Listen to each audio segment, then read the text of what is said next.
గురుగారు, వేదగణితం అంటే ఏమిటి? ఈ వేదగణితం విద్యార్థులకి అలాగే నేటి ఆధునిక విజ్ఞానానికి ఎలా ఉపకరిస్తుంది? సామాన్యంగా గణితాన్ని నేర్చుకునేటప్పుడు, లెక్కలు వేసేటప్పుడు, గుణకారం చేయాలన్నా, కూడికలు చేయాలన్నా, తీసివేతలు చేయాలన్నా ఒకటే పద్ధతి. ఒక సంఖ్యను పైన వేయి, ఇంకొక సంఖ్యను కింది వేసి వాటిని అన్నింటినీ హెచ్చవేస్తూ వచ్చిన సమాధానాన్ని రాసుకో. ఆ అంకెల యొక్క విశిష్టత ఏమిటి, వాటిని గణించాలి అంటే ఇంకెన్ని పద్ధతులు ఉన్నాయి, ఇవన్నీ కూడా మనం ఆలోచించాం.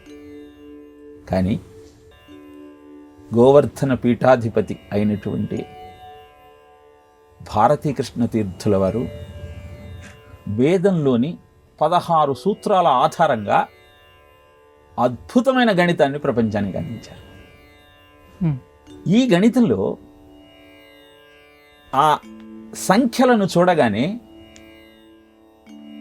వాటిని లెక్క వేసేటువంటి ఒక టెక్నిక్ గుర్తుకొస్తుంది. ఆ పద్ధతులన్నీ అలా సూత్రీకరించి పెట్టారు. అందుకే శీఘ్ర గణితము అంటారు వేదగణితం. కారణం, క్షణాలలో ఆ చమత్కారం తెలిసిన కారణాన స్ఫురించిన పద్ధతి వెంటనే ఆ లెక్క ఎలా చేయాలో తెలియజేస్తుంది. మెదడులో 2 భాగాలు ఉంటాయి. ఎడమ భాగం అంతా రొటీన్గా చేసేటువంటి లెక్క యొక్క విధానాన్ని గుర్తుపెట్టుకుంటే, కుడి భాగము అద్భుతమైనటువంటి సంఖ్యల యొక్క ఆంతర్యాన్ని గుర్తించి వాటి వైశిష్ట్యాన్ని తెలుసుకుంటూ వాటిని గణించేటువంటి విధానాన్ని స్ఫురింపజేస్తుంది. పిల్లలలో చిన్నతనం నుంచే అద్భుతమైన ఈ అభ్యాసాన్ని అలవాటు చేయగలిగితే వెంటనే లెక్క చూడగానే సమాధానం చెప్పేటువంటి స్థాయికి చేరుకోగలుగుతారు. ముఖ్యంగా ఆధునిక విజ్ఞానం ఏం తెలియజేస్తుంది అంటే, ఈరోజు కంప్యూటర్లో సెంట్రల్ ప్రాసెసింగ్ యూనిట్, ఏఎల్యు, అలానే న్యూమరికల్ ప్రాసెసింగ్ యూనిట్ కూడా ఉంటుంది.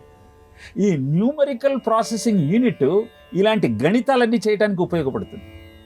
ఆ యూనిట్కి ఈ విధంగా ప్రోగ్రామ్ చేయగలిగితే అద్భుతమైనటువంటి పర్ఫార్మెన్సు, అద్భుతమైన విధానం కనుక్కున్న వాళ్ళం అవుతాం. ఇలా ప్రపంచంలో ఉన్న గణిత శాస్త్రం యొక్క విధి విధానాలనే సంపూర్ణంగా మార్చినది వేదం. దాన్ని ఆవిష్కరించినది భారతీకృష్ణ తీర్థ స్వాముల వారు. గోవర్ధన పీఠానికి 143వ పీఠాధిపతి. 6 సబ్జెక్ట్స్లో మాస్టర్స్ డిగ్రీ తీసుకున్న మహానుభావుడు. ఈ విషయాన్ని ఎందుకు ప్రస్తావన చేస్తున్నాను అంటే, లౌకిక విజ్ఞానాన్ని క్షుణ్ణంగా నేర్చుకొని ఆధ్యాత్మిక అభ్యాసం ద్వారా, సాధన ద్వారా ఇహపరాలను రెండింటిని ఎలా సమన్వయపరుచుకోవాలో తెలియజేసింది ఋషిపీఠమైన భారతదేశం. ఆ ఋషులను అనుసరిద్దాం, వారి మార్గాన్ని పాటిద్దాం, అద్భుతమైన శ్రేయో పథాన్ని ఎంచుకునే ప్రయత్నం చేద్దాం.